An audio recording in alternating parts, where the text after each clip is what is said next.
Chapter 1.6. The author describes the abode and is introduced to the local culture. I've been told that some had expected a description of some marvelous, mystical, underground karst cave system illuminated by some eerie but wonderful glow. Therein would lie a hall that was a refined, artisanal crafted cavern that would make my suffering so far seem of little consequence. It only would have been fair, considering what had befallen me to this point. Sadly, I would be disappointed.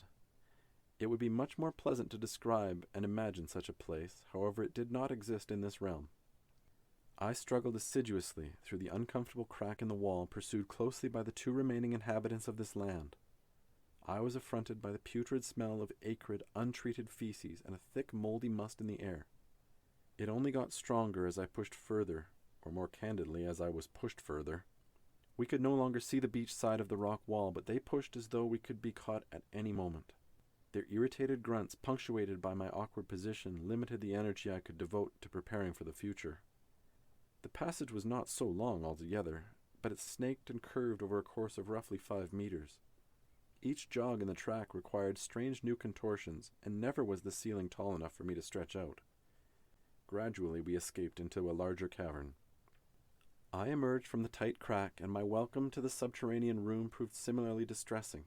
I wiggled my head and upper body out first and found myself surrounded by a semicircle of cautious natives. There were about 10 of them within a few strides of the entrance, within which I was still half entombed. Behind me, my friends from the beach were still impatient with my progress.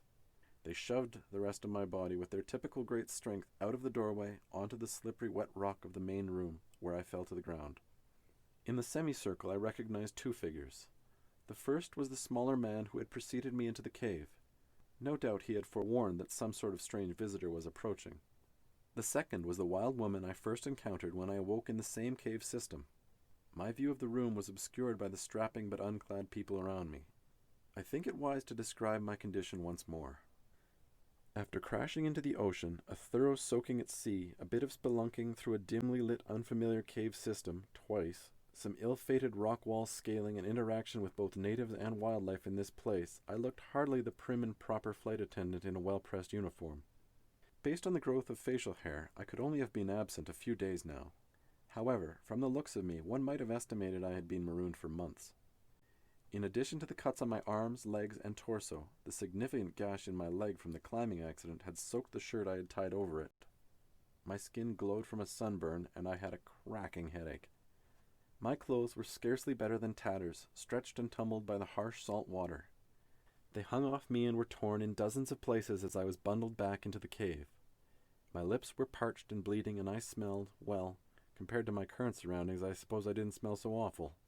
Here was I, battered and broken, scarcely able to stand on my own feet, surrounded by a dozen strangers who had thus far indicated no ability to speak in any language to which I was familiar. I was the helpless ward of strange beings in a foreign place. Little of the environment was visible behind the strong, tortured legs of my company. The smell, were it not for the adrenaline coursing through me, would likely have overwhelmed me. I had even failed to notice that my original wild woman had deserted. She returned with a leaf full of water and indicated with a hueyo that I should drink. I am not of the type who accepts food and drink from strangers, but I could tell that I was starved of alternatives. I heartily drank the water as though it were Juan Ponce de Leon's fountain of youth.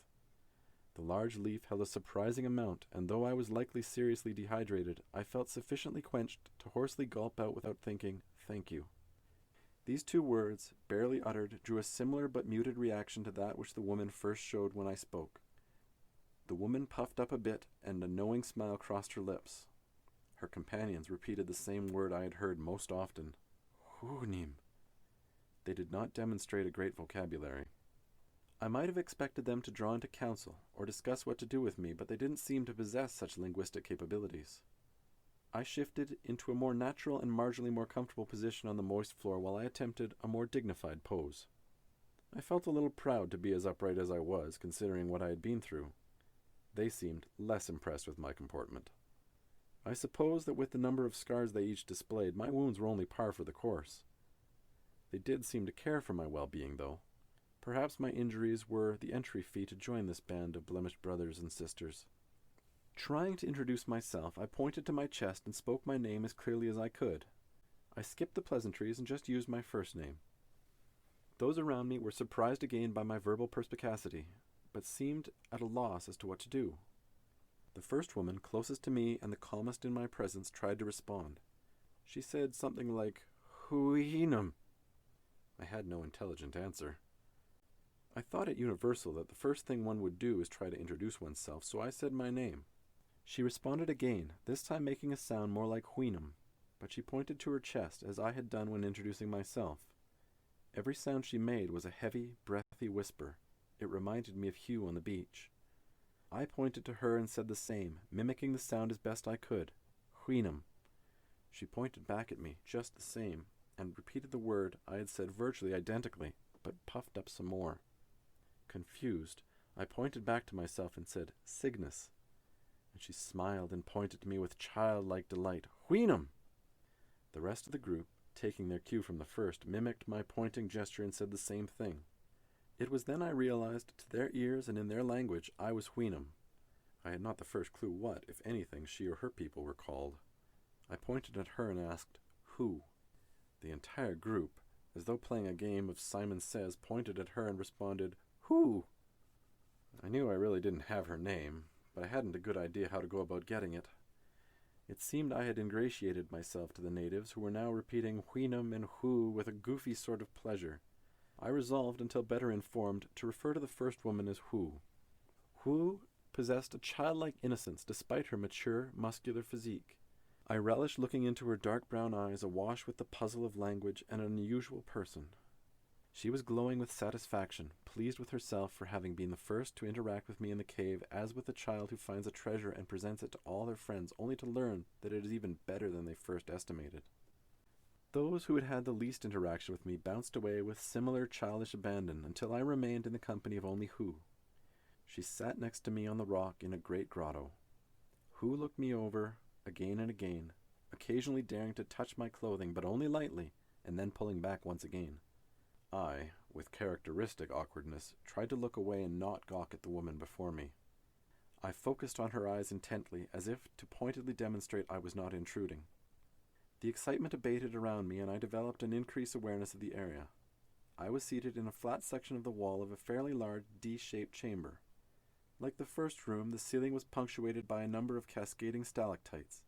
Between the stalactites was mixed a number of small fissures. These fissures provided the lion's share of light from the ceiling. A hole in the cave directly opposite me, 10 feet off the ground, diffused a further dull light. There were no furniture, tools, or decoration to note. A small stream trickled through the room, enlarged by a few tiny waterfalls in the ceiling from which the company drew their water. The source of the foul perfume became evident. I noticed one of them openly defecating into the stream close to one of at least a dozen tunnel exits from this place. It was to my relief that I realized that while this cave was used as a lavatory and water source simultaneously, it did have the good sense to befoul the downstream and drink from the separate font. Close to the dripping fresh water lay a pile of large leaves, the only sign of environmental manipulation by these people. Not a word was spoken between my companions, save for the occasional squeal of Huinum and the associated chortles and giggles that would follow. Hu sat beside me and continued to marvel at my tattered clothes. She said not a word. Awkward of manner, I tried to maintain eye contact with her, but she was focused on the many things that made me completely out of place in the cave. Everything from my feet to my head, clothes, and what lay underneath were visibly different and unique. Initially, I hadn't been sure if this woman was a captive with me or a captor.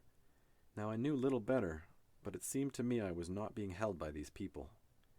A curiosity, I was treated more like a guest and long-lost friend than any sort of adversary. The cave reeked, and the rock was uncomfortable, but I was safe. I tried to explain to Hu about my clothes, but every word was returned with an awestruck, wide-eyed look. Occasionally she replied with a breathy, Huhunim.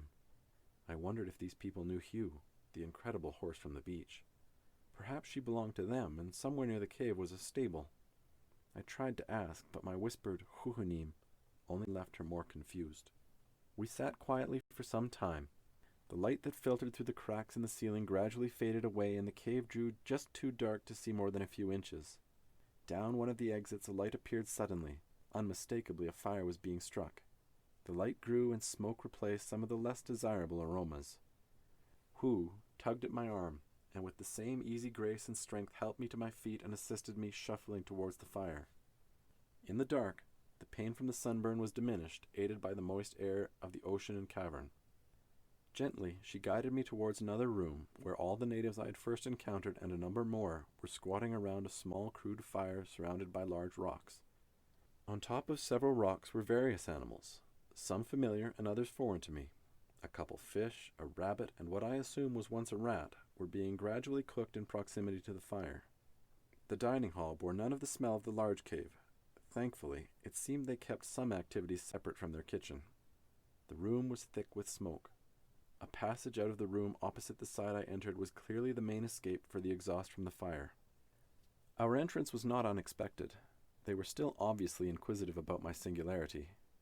I felt a bit as a captive animal at a zoo, with the public gawking at my every feature.